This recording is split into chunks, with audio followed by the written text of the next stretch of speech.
Righto legends, it's time for the big walk around. So we're up at Dicky Beach in Queensland. Now we're feeling much better and ready to hook in. So let's get this walk around started.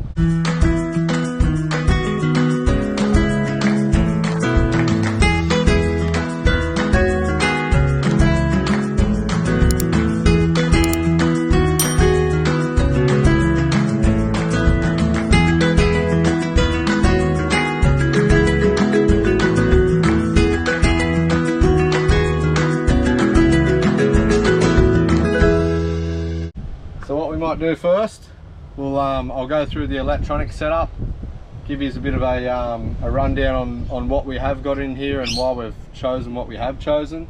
You may have seen snippets of this throughout the build of this fit out, but I'll go through it all now. So the right hand side here, behind where that second row seating should finish, so the box that holds the fridge and all of our electronics.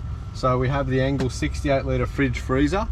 The reason why we have this is because we already had it, so that's why we have it. So basically I've built everything and designed it around having that fridge. Now there is different setups about different fridges and uprights and top opening ones, but we already had this. I could see it in my brain how we could make this thing work, so that's what we're going to do. So basically there's two ways that this fridge can go in there. So at this point in time, it's actually opening up from the gull-wing window. So that's probably going to be a little bit controversial, but I'll explain why we've done that moving forward. So in this section of the box, this holds all the goodies, so all the Red Arc gear. So we've decided to go for the Red Arc Red Vision setup. Might be a little bit hard to see there, but you got your Red Arc Red Vision setup, 240 outlet. So in behind here is where I've got the 2000 watt inverter. So that's going to feed that 240 volt output. So then we can use our induction cooker and also our blender. So we can try and stay somewhat healthy, even though this doesn't look very healthy. So what I've also done here, so this isolator switch does not isolate the battery. What it does, it's a two-way isolator, which then diverts the input from solar. So there's two ways that we can get solar. So we've got 200 watts of solar on the roof. So that's what that position is now, even though it's not going to be getting any because we're faced the wrong way. But we're plugged into the 240 volt electricity at this caravan park anyway, so it doesn't matter. So that's just keeping everything topped up at the moment. But we can also, if we come around the side of the car, I can swap this over, and then that's going to give us input from the side. So jump around here and I'll give you a quick look. So our utility panel here has got solar input. So we've got a 300 watt iTech World solar blanket.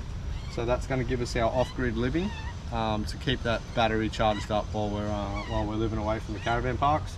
So just while we're out here as well, I do have a switch in here and also an outlet. So that's going to be an outlet for our shower or extra water supply. So you can switch it through Red Vision, but I've also got a switch there. So there's a solenoid that's underneath the car, which that switch there activates. So we can have the loss of pressure water pump active at all times, but then we can switch it from this switch here to then get the water out of there. So that's just something that I thought of rather than just switching that water pump on and off at that point. So we'll just see how that goes.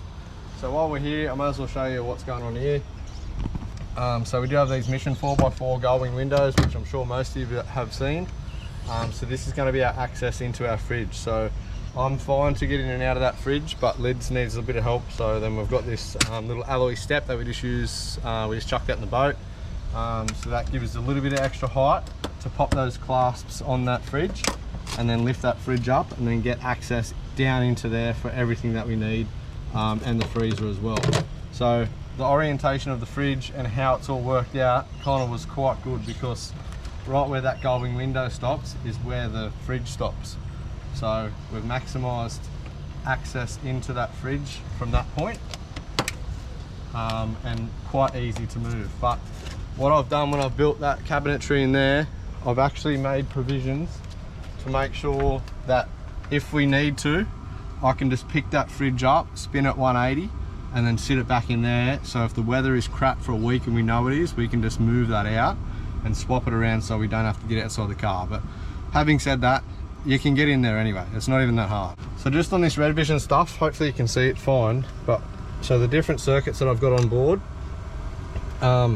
so I've got the fan circuit, so you might have heard that boot up then, but what that is, there's a Sirocco fan that's inside that box in there, so when it does get a little bit hot, that's going to be pulling some nice cool air through this vent and then out the back past the battery and out of underneath there. So it does try and keep a little bit of airflow in there. So like your inverter and that does already have a fan, and your charger as well, but that'll just keep a nice flow of air going through that box there. So that's mounted up under the back bottom there, so that'll keep that rolling through.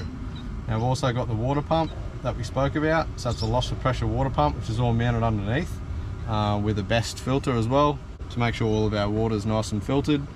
So we've got the outlet on the side there, and then we've also got the outlet on the tap on the Kmart bar. So that's where our water's going to be coming from. So I've also got a fan outlet there, so that's for our Sirocco fan.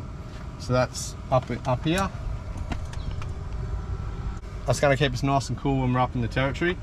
Mr. 4 Drive, I know you've already asked about this, but yes, it's mounted on a ram mount. So that ram mount has given us the ability to loosen that off and then flip that up and have it up in the top of the our bedroom as well. So we can have it up the top, down the bottom. We can even move it across sideways if need be, just for that flexibility to make sure that we can move that around to make sure it suits our needs. So the other thought process with that Sirocco fan being on a ram mount, I bought the same size ram mount as how we've mounted the iPad up on the dash. So we can actually grab that iPad mount and then put it onto this ram mount up the back here. So if you want to watch a movie or something like that, or YouTube or something, we can just bolt that up there, flip it upstairs. We don't have to hang on to it or nurse it or whatever. We can just watch it as we need to. So that Sirocco fan, it's also just mounted in here on a Deutsch plug.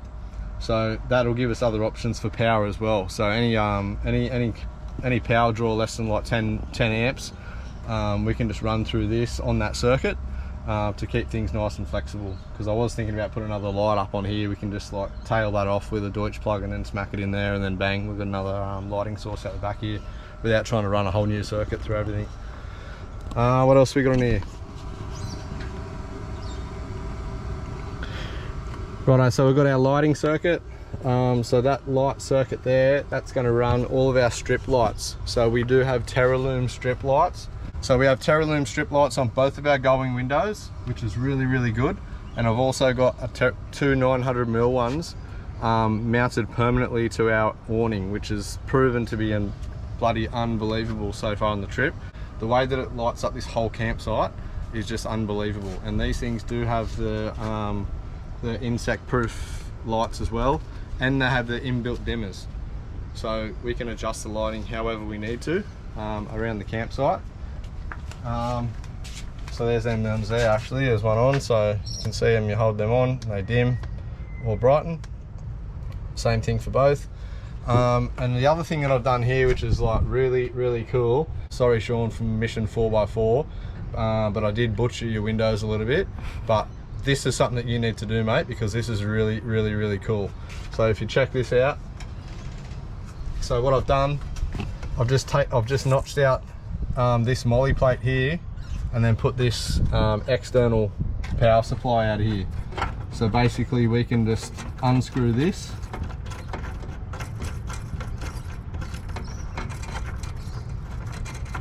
waterproof power supply, can unscrew that drops down, and then I've got a waterproof plug that goes in here, an adapter that goes from there up through here, and then adapts both of these lights outside here, and then we can lift that up as well. So that'll give us full lighting. So this is our main cooking station. So when it's like pitch black, we've got shadowless light on this table, which is unbelievable. So with the mixture of that and then these lights, yeah, it's really good, and we're really happy with that. So check out those Terraloom Industries lights, guys. I reckon they're bloody bang on. And Shauno, there's an idea for you, brother. But yeah, very happy with that. All waterproof too, guys, and nice and neat, as you can see on the inside. So that just buddies straight into the rest of that circuit for these outdoor ones as well. So that come up really good. So that's the external lighting circuit. So we do have the reading lights, which is supplied through the Mulgo system on there as well, which is the USB charger on both sides up the top there as well. We've got our fridge operating on here, which is at a which has a lockout function at the moment. We've got that power to that solenoid that I was talking to you about on the side there, so you need to power that solenoid up to activate the switch. But I do have that isolated through this Red Vision setup and fused, obviously. So we do have a USB circuit, so I've just got two USBs up here. One is just a cigarette lighter outlet, and the other one is a USB-C USB outlet. So we just do some charging on that as well. I have mounted up here a secondary UHF VHF radio.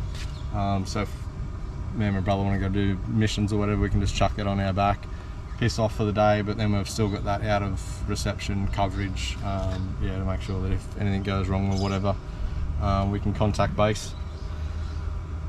What else do we got? The only other thing on here, guys, is the compressor. The compressor power comes from the start battery, but the control power for the relays is through this Red Vision setup. So if I do need to use the compressor, just come on here, turn the compressor on. Now I do actually have a compressor switch as well. So the compressor switch is in here, so I have wired that in as well. So that activates the compressor, and then I have the outlet down here on this little board that I've made up. So that sits in there nice and neat. So your compressor outlet is there, and then directly next to your compressor outlet, I've got the two airbag outlets as well. So I'm continually adjusting the airbags depending on whether the boat's on, and even if we need to adjust the height of the car, either side to side or up and down at the rear for our campsite. So that's pretty cool as well, and it's super easy, like at the flick of a switch basically. So I might as well roll into this while I'm talking about this side. So I have got that fire extinguisher in there, just as a bit of a precautionary thing. It's nice to know that someone on site's got one, just in case anything goes pear-shaped. So that's in there, nice and neat. And then we come into the big setup, so the big fit out. Right guys, so the fit out. So something that we're under the pump to build, but we're actually really happy with how it came up. And the layout. The layout is really suitable for us. We are really happy with this. So as you'll see, it's got the two main slide drawers at the back here. Now these are going to stay in the car all the time, so I have spoke about that a fair bit during the build of this whole car, but this is going to be a permanent setup right up until that little dip that you can see in the blanket there. So that's that first cushion. So that's going to be in here all the time. Now what we've got in here, I did speak about these slides. Now these slides, there is no slide. It is just a drawer on that form ply. So this is the drawers that I've made here. Now, I don't know how they're going to go for longevity, but they still work okay, and I've got heaps of room in here. So as you can see, I think they're nearly 1200 long. And they're quite deep, and all it is 12mm marine ply that holds this together essentially. So it's quite strong, and it does slide okay. So you're not wasting space with any drawer slides or anything like that, although they would be really nice, but these things don't take off on you either, so you have to give it a bit of a heave-ho to get it out. But that's it. So this is basically our utensils drawer and our food and stuff like that. Now as you're going to see, like as we move through this build, there's nooks and stuff everywhere where you can fit stuff. Like it's not like, oh you only can put things in here. Like you can put stuff kind of everywhere as long as you know where it is, and it's not going to go flowing. But yeah, this is heaps for the two of us. But I'm sure that moving forward, you know, things might change a little bit, but we'll see how we go. So that's that top drawer. So as you'll see, it slides okay. It's not perfect, but it works. And now the bottom drawer, so this is our drawer for all of our cooking stuff, right? So what have we got in here? Same length as the other one, about that 1200, but there is still room for stuff to go in here as well. So basically what we've got a spun steel camp oven in here, so we're hopefully going to be using that a fair bit. But I mean, this is still empty as well, so you can still put heaps of stuff in there. Like that might be our vegetable drawer or something like that, like, you know, something really practical, something that we may not use every night, but it's a really good storage thing. We've also got places for our drawers and stuff. This is our induction cooktop, and our Bellman espresso, which we actually have not even used yet, but I really want to try and test this thing out and see how it goes. So that fits in there. As I said, induction cooktop. So this is one of the, I might go through this stuff later, but this is an eco heat, I think it is. So you can change the wattage on these. So low, medium, high, whatever's like, yeah, 12, 1500, 1800 watts. So you can max it out to make sure that it's compatible to your inverter. So that fits in there. Now I've also got Solid Technics cast iron cookware. So we've just got the 31 centimeter ones, I think they are, which is like the crate pan lid and the little frying pan dish. So you'll probably see us using these and cooking with these soon, but we haven't used them, and we're super excited to get into them. They are really cool. And also, this is the thing that's a little bit controversial, but we ended up going with the Jetboil Genesis, and we did talk about that, I think, in one of the videos. So we were going to go like a Weber or something like that on the back, but that means we're going to have a big gas bottle. We would have had to have built it. It would have been something extra that's always on the back of the car. So we're just trying to limit all that stuff. Now, one thing that we did have issues with that we didn't really know, so this might be helpful for someone else, but we thought that these were compatible to all of your other Jetboil bottles, like your little butane bottles, but they're not. So there is a different head that that bolts onto it. I can't remember what it's called, but it is a little bit bigger. So we got stuck with that, so we had to go and buy a couple of them. But yeah. But so far this Genesis thing's been really good. Like, we've cooked a few meals on that already. That's been the go-to straight away, and it just fits on the side MaxTrax table really well. It fits on the back door here really well as well, and it packs up to this tiny little case, and it actually fits a fair bit of food in it, which is really cool too. But we'll probably do a review or something on it later on in the trip, once we've really hammered this stuff, and just see how it goes, the longevity of all the non-stick side of it and all that stuff. But yeah, so a mixture of not having big bulky stuff on the back, and the fact that it compresses down really easily, really small as well, and fits into that spot, into the car, which is really cool. So that was kind of why we went with that stuff. So he goes in there. Bellman. Now you have to put all this stuff back in order. That pot's going there. Right, and this thing here sits in here like that. Sweet. And then this goes here like that.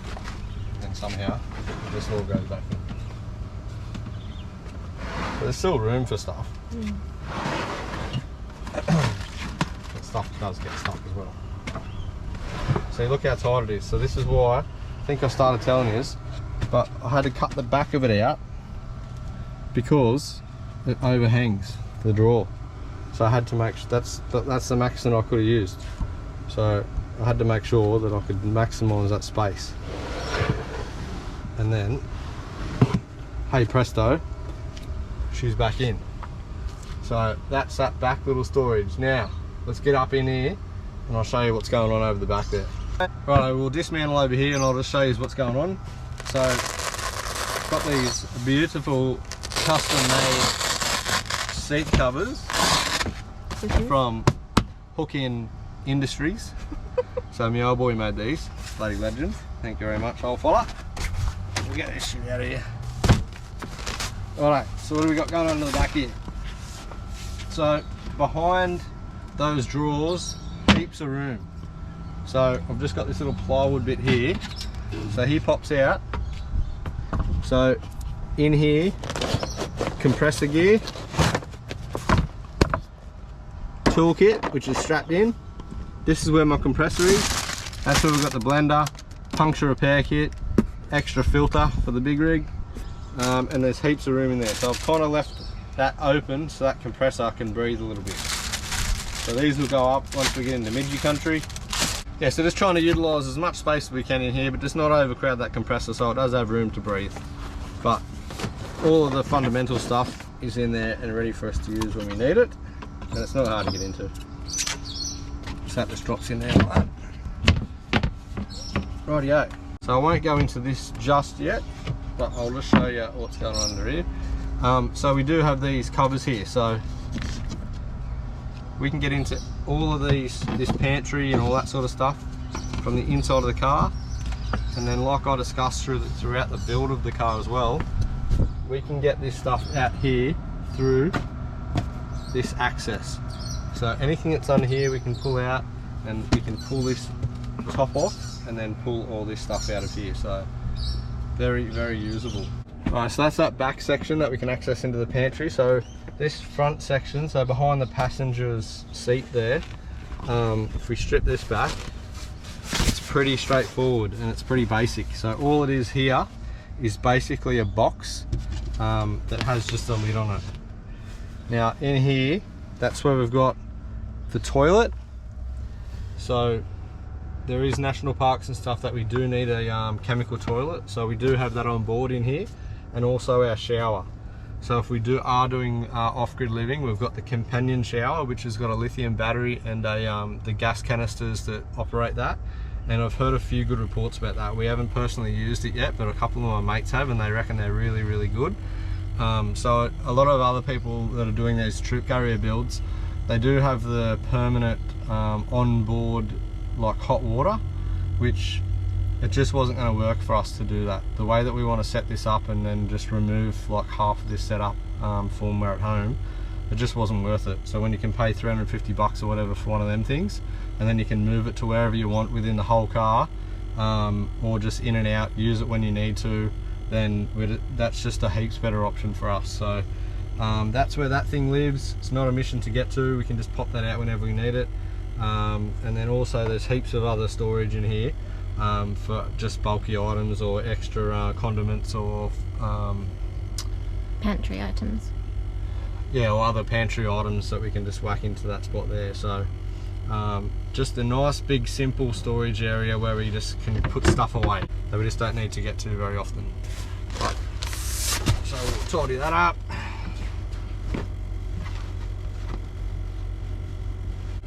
Righto, so where are we going to keep all of our clothes and that? So we've come up with this little storage idea here.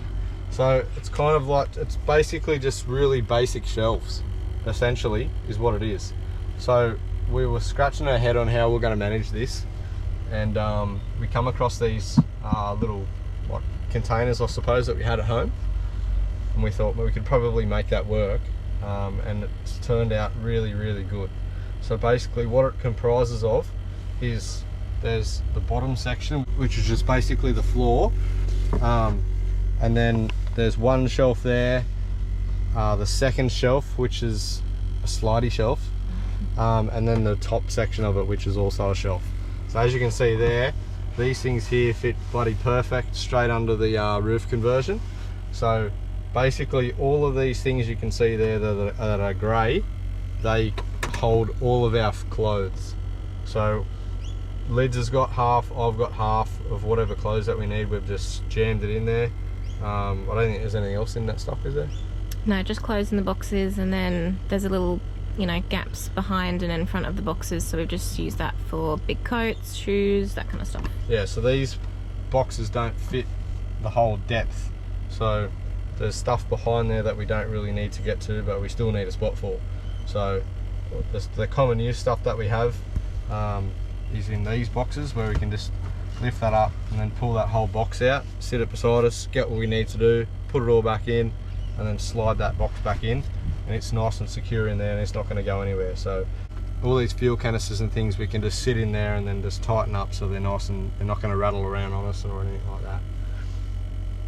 Now this is actually quite comfortable and I'm bloody super happy about this. Yeah, the height's really good. But like the height of this, and how did I figure this out? I sat on my esky in my shed and then I kept packing my esky up until I felt like it was a really comfortable height. And that's how we got the height for this whole system here. And then we just had to work with everything else to make sure that it fit in there. But so we use that as our guideline, so to speak. And then when we built this, we figured out, righto, if we're going to be doing editing and we want like a drawer to sit at, how high is that going to be? Bang, work that out. And then obviously figured out a nice distance with all of these different boxes that we're going to be putting in there. So this is what we've come up with. Now again, no drawer runners, no nothing. All it is just some marine ply, and I've made some runners just out of some marine ply as well. So if we want to do the editing or whatever, then we can just pull this out and we've got this massive drawer. Obviously you just have to move things around a little bit, but like this other stuff that we've had in here being stored away, we can just move that up there, move these around, and check that out. This is all of our electronics, drone, GoPros, electronic accessories, chargers, all that sort of stuff, and then iPad for our editing. And like this is a perfect height to do that stuff, and it is super comfortable. And yeah, we're really happy with how this has come up. And when we were a little bit crook when we first took off, we were bunkered down here for 3 days, not mingling with anyone, just trying to get a fair bit of editing done and all that sort of stuff. And it was just a pleasure to be in here, to be honest.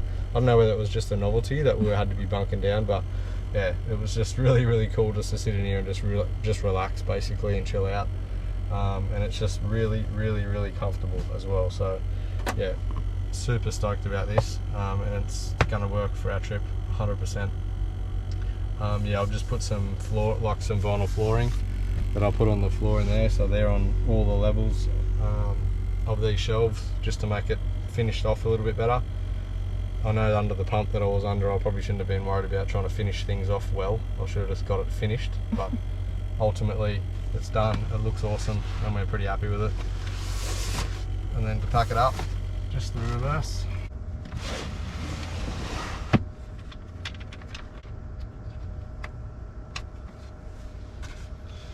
Alright, so that's most of that done, I think.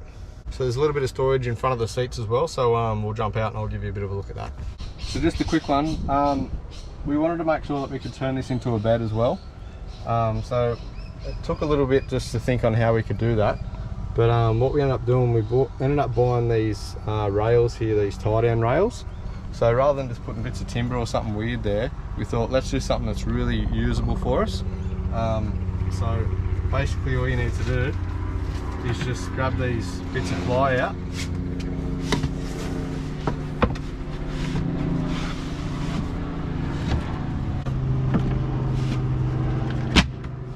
Drop those bits of ply in, grab this bloke, slide him in, and then that goes all the way up to the back of the front seats. So it's a full walk-through setup, this one. So there's no cabinets or anything that blocks your walk-through. It's all a walk-through, so it goes all the way to the front. So that's about 1800 long. So a 6-foot person can lay in there, no dramas, and it's quite wide. It's probably about 900-ish wide. So this width here, I did talk about that when I was doing the build. I was hoping for about 300, it's about 295, so it's actually a little bit shy of that 300 mark. So my Thomas Chong can't quite fit in there, but I'm not sure whether you've seen it, but up the front you've got the cutouts, especially where that front bit is up the top there, where I do my editing. So that bit up the front there where I do my editing, it's all open at the front, so you can actually put your legs and feet up in there, so it's actually not a problem at all. So it's only when you're walking through that bit there. I think people get a little bit too caught up about making sure that that's really wide, but they need to understand why. What do you need to make it wide for? Like, is it uncomfortable, or is something not fitting in there? But don't really get trying to squeeze your toilet in there, because like how often are you going to use your toilet? It's going to be in the way. And also, like that's just wasted space. Like, put your toilet somewhere else. But that's just my opinion. You do what you want. So I'll go up and show you at the front of this. Yeah, so as you can see, it's full walkthrough. It's just that solar blanket up the front there that's inhibiting that at the moment. That's just our little spot for it. But yeah, just nice, seamless layout, I reckon. I'll show you beyond these seats though. Right, so behind the passenger seat, so what we have here is just a bag, got the front solar screen, and then what I've done, we've got a snow peak fire pit, which is what we're going to be using for obviously heat and cooking. So that's going to be really, really cool, and I cannot wait to get out and use it.